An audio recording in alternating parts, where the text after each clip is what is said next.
আসসালামু আলাইকুম, welcome back to my channel video learning house. আশা করি আপনারা সবাই ভালো আছেন। আজ আমি আবার হাজির হলাম নতুন একটা টপিকস নিয়ে। আজকে আমি আপনাদের সাথে আলোচনা করতে যাচ্ছি লুকিং ফরওয়ার্ড টু এবং লুক ফরওয়ার্ড টু এর ব্যবহার। আজকে আমি আপনাদেরকে দেখাবো যে লুকিং ফরওয়ার্ড টু এবং লুক ফরওয়ার্ড টু কখন কিভাবে ব্যবহার করা হয়।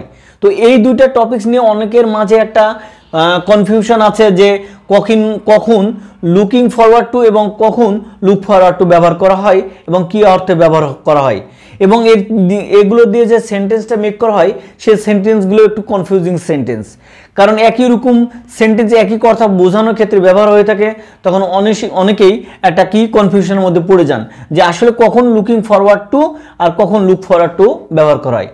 তো বন্ধুরা, আপনারা যদি এই কনফিউশন দূর করতে চান তাহলে আপনাদেরকে অবশ্যই এই ভিডিওটি প্রথম থেকে শেষ পর্যন্ত মনোযোগ সহকারে দেখতে হবে।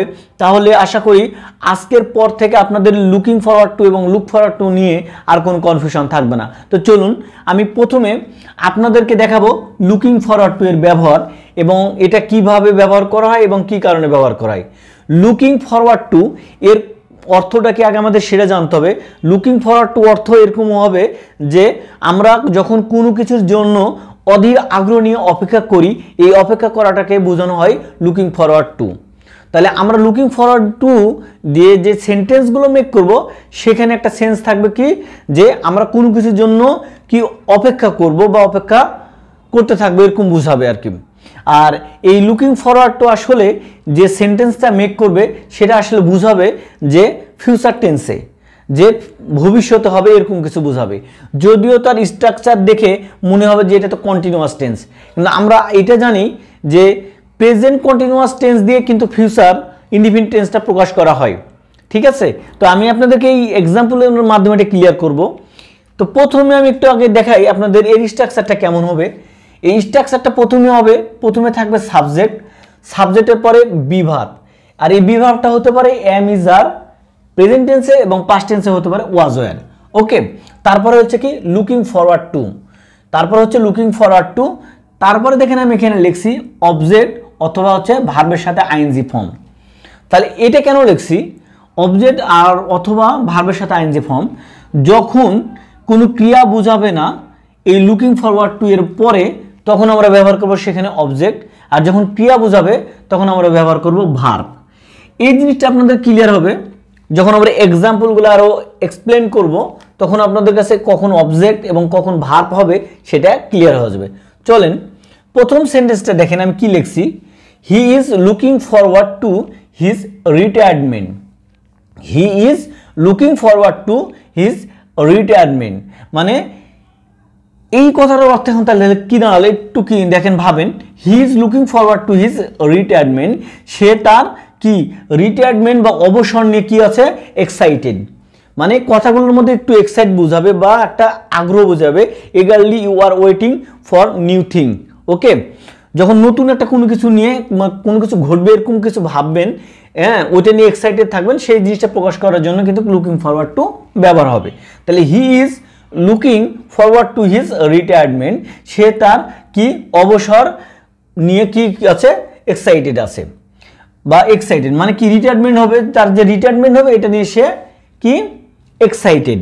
তাহলে দেখেন রিটায়ারমেন্ট হবে, রিটায়ারমেন্ট কিন্তু এখনো হয় নাই, রিটায়ারমেন্ট হবে এটার জন্য সে কিন্তু কি হচ্ছে ইন্টারেস্টেড বা এক্সাইটেড। ওকে, এই জন্য আমি বললাম যে এটা হলো ফিউচার টেন্সে অর্থ বোঝাবে। ওকে, দ্বিতীয়ত দেখেন আরেকটা জিনিস একটু ক্লিয়ার করি কেন অবজেক্ট আর ভার্ব লিখছি। এখানে দেখেন বলেছে কি জানেন, হি ইজ লুকিং ফরওয়ার্ড টু, এইটা কি আমরা আলোচনা করছি আজকে কি লুকিং ফরওয়ার্ড টু, তাই না? হিজ রিটায়ারমেন্ট তার অবসর, এই তার অবসরটা এখানে কি কোনো ক্রিয়া বোঝাচ্ছে? এটা কোনো ক্রিয়া না, তার একটা কি স্টেট বোঝাচ্ছে, তার একটা অবস্থা বোঝাচ্ছে, তার রিটায়ারমেন্ট তার কি অবসর, এই জন্য বলছি এটা অবজেক্ট। তাহলে লুকিং ফরওয়ার্ডের পরে অবজেক্টও বসতে পারে। ওকে, এবার আসেন দ্বিতীয় সেন্টেন্সে কি বলছি, I am looking forward to my promotion. তাহলে আমি আমার যে প্রমোশন হবে এই প্রমোশনের জন্য কিন্তু আমি কি করতেছি আই এম ওয়েটিং। তাহলে আই এম ইগারলি ওয়েটিং কি ফর মাই প্রমোশন, মানে আমি আমার প্রমোশনের জন্য অপেক্ষা করতেছি। এই কথাটাকেই বলতেছে যে I am looking forward to my promotion, আমি আমার প্রমোশন নিয়ে কি আছি, এক্সাইটেড আছি। তাহলে প্রমোশনটা কিন্তু এখনো হয় না, মানে প্রমোশন হবে এই জিনিসটাকে নিয়ে সে এক্সাইটেড, এই জন্য বলেছে এটা ফিউচার টেন্সে হবে। ওকে, দ্বিতীয় সেন্টেন্সটা দেখেন, they are looking forward to your visit. They are looking forward to visit মানে তুমি যে তাদের দেখতে আসবা বা তাদের এখানে বেড়াতে আসবা, এটা নিয়ে কিন্তু তারা এক্সাইটেড। তারা কি এটা নিয়ে কি একটা নতুন কিছু হবে, মানে কি তুমি তাদের বাসায় বেড়াতে আসবে বা তাদের সাথে মিট করতে যাওয়া, এটার জন্য তারা কি excited. They are looking forward to your visit, তারা তোমার কি ভ্রমণ নিয়ে তারা খুবই ইন্টারেস্টেড, এ কথাটা বোঝানো হচ্ছে।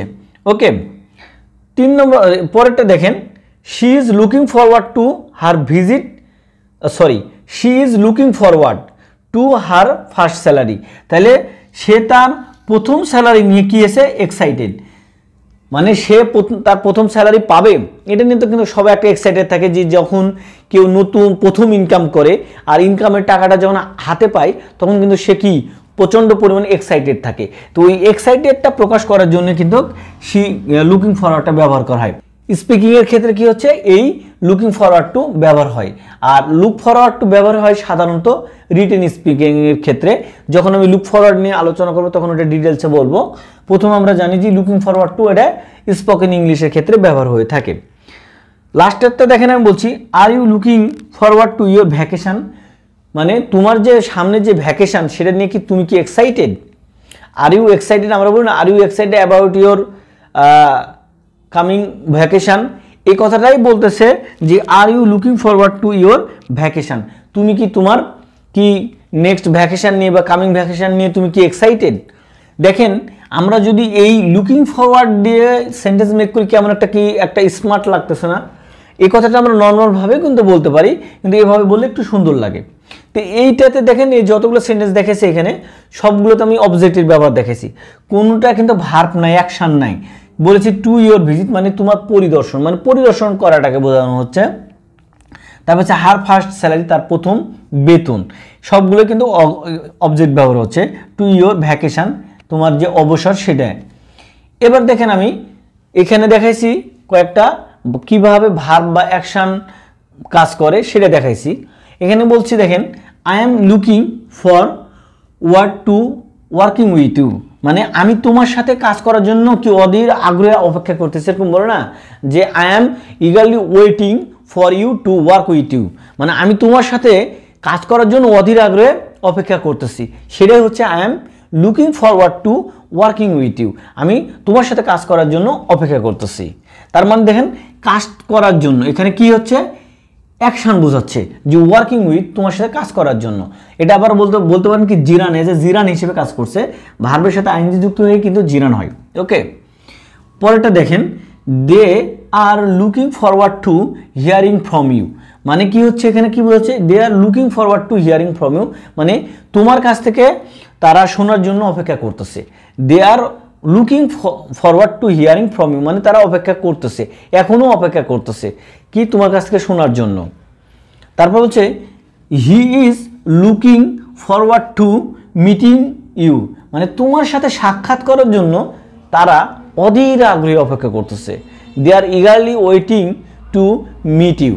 ওকে, তোমার সাথে সাক্ষাৎ করার জন্য অধীর আগ্রহে অপেক্ষা করতেছে। তাহলে আমরা এই পর্যন্ত বুঝতে পারছি যে লুকিং ফরওয়ার্ড টু কখন ব্যবহার হচ্ছে। লুকিং ফরওয়ার্ড টু সাধারণত ব্যবহার হয় যে স্পোকেন ইংলিশে। আর এটা কি জন্য ব্যবহার হয়, যখন আমরা কোনো জিনিস অধীর আগ্রহে, মানে কেউ যখন অধীর আগ্রহে কোনো কিছুর জন্য অপেক্ষা করে সেটা প্রকাশ করার জন্য কিন্তু আমরা লুকিং ফরওয়ার্ড টু ব্যবহার করি। আর এর স্ট্রাকচারটা এরকম, প্রথমে সাবজেক্টের পরে বিভার্ব হবে, আর বিভার্বের পরে হচ্ছে লুকিং ফরওয়ার্ড টু, তারপর অবজেক্ট বা ভার্ব।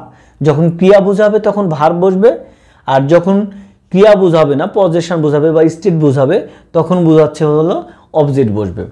আশা করি আপনারা বুঝতে পারছেন যে লুকিং ফরওয়ার্ড টু কীভাবে ব্যবহার হয়। এখন আমরা দেখব যে লুক ফরওয়ার্ড টু কীভাবে ব্যবহার হয়। তো লুক ফরওয়ার্ড টু কোথায় ব্যবহার হয় সেটা সম্পর্কে আমরা কয়েকটা টিপস আগে জানবো।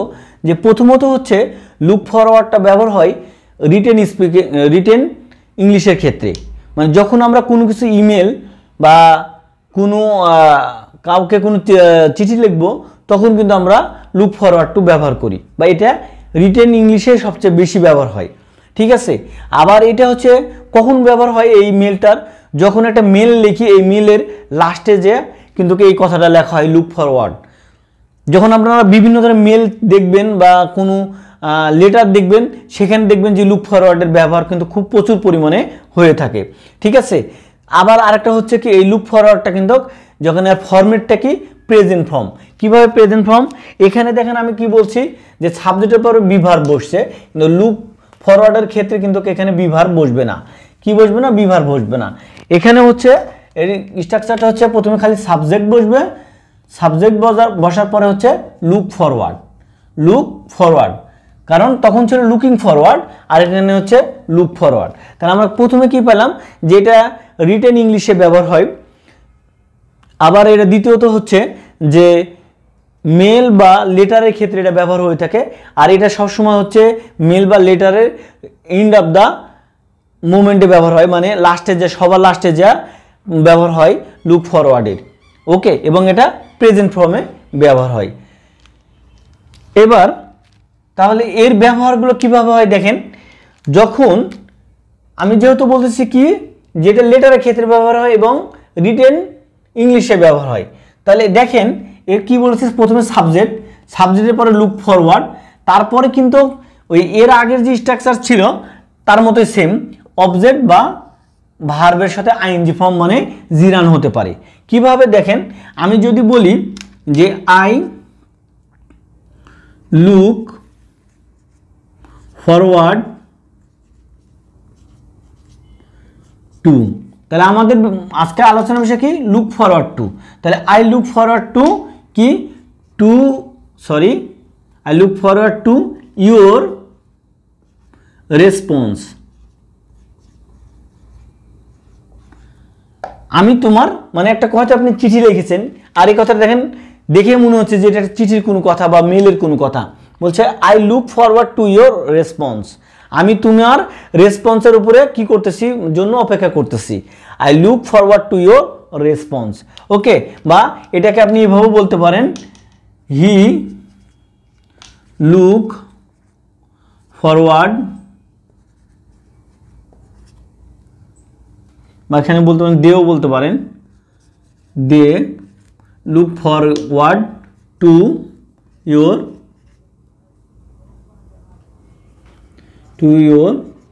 রিপ্লাই। তারা তোমার কি রিপ্লাইয়ের জন্য অপেক্ষা করতেছে। They look forward to your reply, তোমার রিপ্লাইয়ের উপরে কি করতেছে, নির্ভর করতেছে বা ওয়েট করতেছে। তাহলে দেখেন এখানে কি হয়েছে, লুক ফরওয়ার্ডের পর কি বসেছে, আমি আমাদের আলোচনার বিষয় হলো লুক ফরওয়ার্ড। ওকে, এই লুক ফরওয়ার্ডের পরে কি বলছে, ইউর রেসপন্স, তোমার যে রেসপন্সটা সেটা। কিন্তু এখানে কি কোনো অ্যাকশন বোঝানো হয়েছে? এখানে কিন্তু কোনো অ্যাকশন নাই, এখানে হচ্ছে কি বোঝাচ্ছে, একটা স্টেট বোঝানো হচ্ছে, মানে একটা স্টেটমেন্ট বোঝানো হচ্ছে। ঠিক আছে, এর জন্য এটা বলছে কি এটা হলো অবজেক্ট। আবার দ্বিতীয়টাও দেখেন, দ্বিতীয়টা বলতেছে they look forward to your reply, এই একই জিনিস, তারা তোমার রিপ্লাইয়ের উপরে কি জন্য ওয়েট করতেছে। তাহলে এখানেও কিন্তু এখানে অবজেক্ট হিসেবে ব্যবহার হয়েছে। ওকে, আবার এবার একটা সেন্টেন্স দেখা যেখানে ভার্ব ব্যবহার হয়েছে, এভাবে যদি বলি শি, বা এরকম এই কথাটাই বেশি ব্যবহার হয়, I look forward two hearing from you. I look forward to hearing from you, এই কথাটা কিন্তু খুবই ব্যবহার দেখবেন যে ইমেল বা লেটার লেখা হয়, এই কথাটা প্রায় লেখা হয়। কারণ যে লেটার লেখে দেখেন আপনি লিখতেছেন, তাহলে আপনি লেটারের লাস্টে যে কথাটা কিন্তু লিখতে হয় যে I look forward to hearing from you, আমি তোমার কি তোমার কাছ থেকে শোনার জন্য কোনো হয়তো জিনিস আস্কিং করে চিঠি লিখছেন বা লেটার লিখছেন, তখন তার কি হচ্ছে, তার রিপ্লাইয়ের জন্য আপনি অপেক্ষা করতেছেন তার কাছ থেকে শোনার জন্য, তখন এই কথাটা বলছেন I look forward to hearing from you. Okay, বা এইভাবেও দেখেন বলে যে we look forward to receiving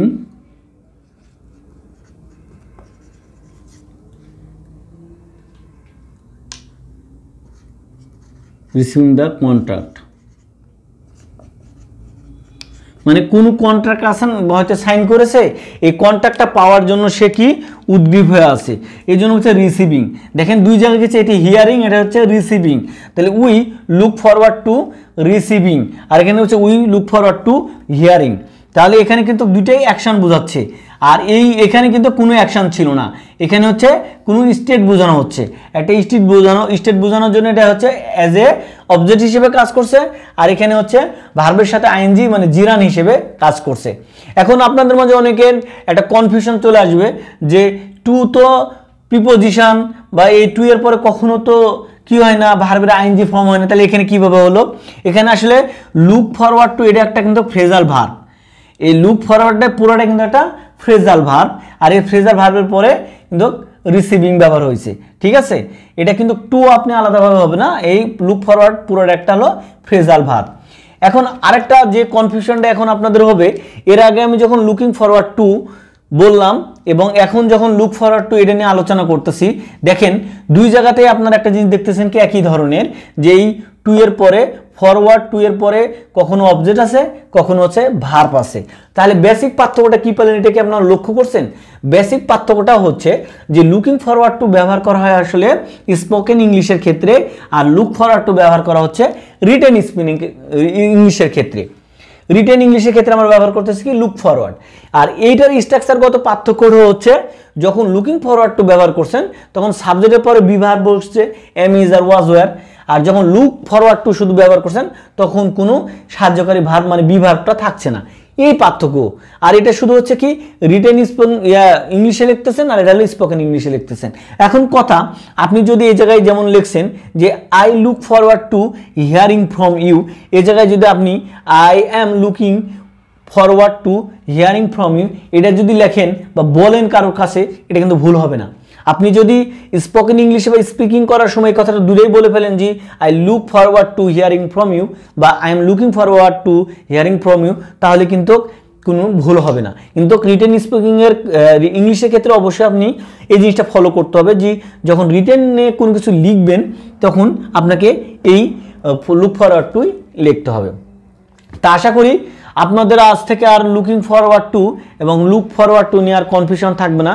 তারপরেও যদি আপনাদের এটা নিয়ে কোনো আস্কিং থাকে তবে অবশ্যই আমাকে কমেন্ট বক্সে গিয়ে কমেন্টস করে জানাবেন, আমি আপনাদের সেই সমস্যাগুলো সমাধান করার চেষ্টা করব। তো বন্ধুরা আজকে আর নয়, আজকের মতো এখানে শেষ করছি। যদি ভিডিওটি আপনাদের ভালো লেগে থাকে তবে অবশ্যই আমার চ্যানেলটি সাবস্ক্রাইব করে আমার পাশে থাকবেন, আর এখনও যদি আমার চ্যানেলটি সাবস্ক্রাইব করে না থাকেন তবে অবশ্যই চ্যানেলটি সাবস্ক্রাইব করে বেল বাটনটি অন করে রাখবেন, তাতে আপনারা নেক্সট ভিডিওগুলো পেয়ে যাবেন। এবং আপনি চাইলে আপনার ফ্রেন্ড সার্কেল বা যারা আছে আপনার আশেপাশে তাদের সাথে আমার চ্যানেলটি শেয়ার করতে পারেন। আসসালামু আলাইকুম, আল্লাহ হাফেজ।